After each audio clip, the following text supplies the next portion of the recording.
The moment a phrase like U.S. bomb Nigeria starts trending, you just know you're looking at a huge, immediate crisis of information. Oh, absolutely. It's just so high stakes, high fear, and it spread like wildfire across X, TikTok, and all those encrypted chat groups. It really is the perfect storm of, modern anxiety and just how fragmented our communications become. A claim that big, Yeah. involving two major global powers. Yeah. It just demands immediate scrutiny. And that's exactly what we're here for. Right. Our mission in this deep dive is to investigate the truth behind these really intense, unverified allegations. We're going to compare the social media noise against the verifiable facts. Okay, so for anyone who just needs the headline right now, before we get into the nuts and bolts of how this all happened, let's just establish the facts. What did our investigation actually find? The short and I think critical answer is there is no solid verifiable proof. None. The U.S. government has not confirmed any bombings. And maybe even more importantly, Nigerian authorities have either issued firm denials or just maintained this deafening silence. And that silence speaks volumes. It does. But the fact that a story this explosive could not only trend, but, sustain itself for days, that shows a profound vulnerability in how we all consume news. A vulnerability that, frankly, hostile actors are just waiting to exploit. That is the deeper story, isn't it? Okay, so let's start at the very beginning. The anatomy of how a rumor like this spreads. Where did this chaos actually come from, and how did it build up so much steam? Well, it wasn't one single source. That's the first thing. It never is. Always a blend. We saw highly fragmented information. You had ambiguous military footage circulating. Just random clips. Yeah, random clips that were instantly misinterpreted as evidence. Then, of course, the unverified posts on X and TikTok, often with these dramatic, contextless sound bites. And the WhatsApp voice notes. Ah, yes. The unconfirmed WhatsApp voice notes. Those are crucial because they operate in these closed, sort of trusted networks, which adds this layer of authenticity that makes them incredibly potent for spreading fear. And the claims themselves weren't vague, were they? They were very specific. Very. They detailed supposed U.S. airstrikes targeting militants up in the Northeast. There were mentions of foreign drones operating outside Nigerian command, reports of explosions near insurgent areas, and then the big one, outright accusations that the U.S. acted without the consent of the Nigerian government. That last point, the unilateral action, that's the real trigger, isn't it? It's absolutely key because it exploits known political tension points. For the average person scrolling, you see a grainy video of an explosion. It's just... It's easy to assign blame to the stronger foreign actor, especially when the domestic situation is already so volatile. But there's some crucial counter-context here that security analysts kept bringing up. Yes. Which is that the Nigerian military is already highly active in those exact same areas. Exactly. They have their own air assets, which they use frequently. Nigeria conducts air operations all the time, using its own Super Tucanos and other aircraft to target groups like Boko Haram and ISWAP. So the U.S. isn't the only one with planes in the sky there. Not at all. Now, those Nigerian operations, they are often supported by intelligence sharing and surveillance assistance from allies. The U.S. is a major one. But the kinetic action, the actual bombing, is Nigerian-led. So we've got a pool of real military footage, real explosions, real anxiety. All just floating around. All waiting for someone to just slap the wrong label on it. Precisely. If someone takes footage of a legitimate Nigerian strike from, say, 2 weeks ago, strips all the context and captions, U.S. drone hit this morning, well, the immediate plausibility is very high. You have to understand, modern military footage, especially from thermal or night vision cameras, it's often generic enough that only an expert with metadata can verify the source. Making it super easy to misattribute. It's super easy. Okay, so that sets the stage for the rumor mill. Now let's pivot from the social media fragments to the official structures that should be providing clarity, because the official silence is maybe the most definitive piece of evidence we have. It really is. I mean, if this event were true, the lack of confirmation wouldn't just be unusual, it would be. It would be mathematically impossible. Impossible. Think about the levels of confirmation required for something like a U.S. kinetic strike on sovereign Nigerian territory. We have zero confirmation from the U.S. government, continued silence from high-level Nigerian political authorities, zero reporting from any reputable international news outlet. Not Reuters, not AP, nobody. And nothing from U.S. Africa Command, AFRICOM. Critically, yes. AFRICOM has made no statement whatsoever indicating any offensive actions. So I know AFRICOM operates across the continent, but What's their actual mandate in a country like Nigeria? I mean, the U.S. doesn't have permanent bases there, right? That's the key distinction. Yeah. AFRICOM's role in Nigeria is defined by consent and capacity building.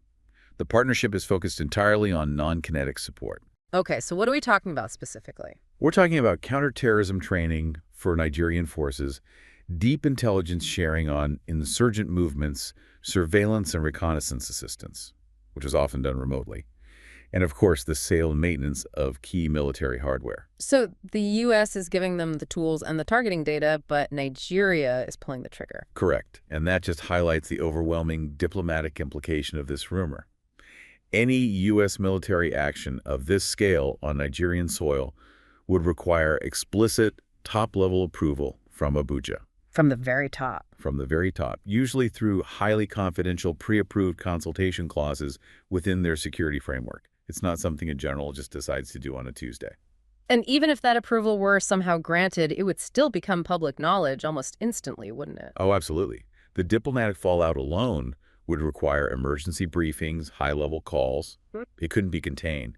Striking a major African ally would be a monumental diplomatic event. And Nigeria's Ministry of Defense has been actively denying it. Yes, they've actively denied any foreign attack forces, which speaks volumes. The rumor challenges their sovereignty. They have every reason to denounce it if it were true. The whole discussion, this idea of did the U.S. bomb Nigeria, it only persists because of these gaps in trust, not because of any gaps in the official facts. Which brings us to the core mechanism, really.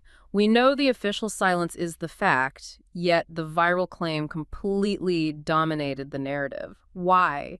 Why did the story find such incredibly fertile ground? You have to look at the factor of precedent. The plausibility is real because, well, the U.S. does have a history of conducting drone strikes in other African nations. Yes, Somalia, for example. Somalia, targeting al-Shabaab, and Libya, targeting ISIS. These are established, though often controversial examples. So because the U.S. has used force in other parts of the continent, people just assume the same policy must apply to Nigeria, even if the diplomatic situation is totally different. Precisely. And the existence of headlines like, U.S. launches strikes against Islamic State in Nigeria from past confirmed operations just muddies the water even more. Yeah. It provides these historical reference points that make the new false claim feel instantly credible. It just fits neatly into a pre-existing pattern of Western intervention. And you layer that on top of the already tense environment in Nigeria. Yeah. When you have ongoing insurgencies, banditry, this constant state of anxiety, any military rumor just seems believable. It feeds a pre-existing fear that the government either isn't in control or is maybe even complicit in foreign action. And that leads you directly to the next issue, which is skepticism and, frankly, inherent distrust. Distrust of Western governments is widespread across the global South. So when an official publicly denies a claim, for a skeptical audience, that denial often triggers a kind of confirmation bias. The logic flips. It becomes, if they're denying it, it must be true, and they're just trying to cover it up. The truth struggles to compete with that kind of deep-seated cynicism. It really does. And we haven't even gotten to the technology hurdle yet. The AI-generated videos. That is the single greatest modern complication. We are now in an era of sophisticated deepfakes. If you can manufacture evidence seamlessly, perfectly syncing an explosion sound with some grainy footage, or placing a U.S. drone silhouette into genuine combat video verifying, it becomes almost impossible for the average person on their phone. So our ability to manufacture evidence is now outpacing our ability to verify it. Absolutely. The speed of verifiable truth just can't keep up with the speed of manufactured plausible fiction. And finally, you just can't ignore the raw power of the algorithm. Of course. Emotionally charged narratives are structurally designed to spread rapidly online. Fear, anger, outrage. That's what drives clicks, comments, and shares. And it means these viral claims often completely overshadow the dry, verified data, which the algorithms rarely prioritize. The system itself is built to amplify emotion over truth. So, what does this all mean for the big picture? Let's get to the expert analysis, the implications of this kind of misinformation. If this rumor had been confirmed, what would be the true gravity of that act? Well, defense experts are unanimous on this. A confirmed, unapproved U.S. bombing would be nothing short of a catastrophe. A major international incident that would instantly derail decades of carefully cultivated diplomacy. And we're not just talking about some angry press conferences. What specific actions would that trigger? It would immediately trigger mandatory consultation clauses in any security agreement. It would mean an instant stop to all joint training operations, We would see ambassadors were called for emergency consultations, and the issue would be forced onto the agenda of the UN Security Council within 24 hours. The fact that none of that happened. The quiet is a strong indication that this monumental diplomatic tripwire was never, ever crossed. Okay, so let's look at this through the lens of information warfare. This wasn't just an accident. It felt, in some ways, like a targeted campaign. That's the critical analytical synthesis here. As one West African analyst put it, this is misinformation amplified by insecurity. These false claims function as a form of information warfare. They're designed to destabilize trust. The goal isn't physical harm. No, the goal is to inflame tensions between a population and its government, and between Nigeria and its key security partners, all without ever firing a single shot. It's an attack on the collaborative framework itself. Exactly. It erodes the foundational trust you need for governance and for cooperation on the ground. And the key expert warning here is profound. Hostile actors win when speculation successfully replaces credible information. And when people lose faith in official sources. When people lose faith entirely in the Ministry of Defense, in the State Department, in reputable journalists, that societal distrust creates a vacuum.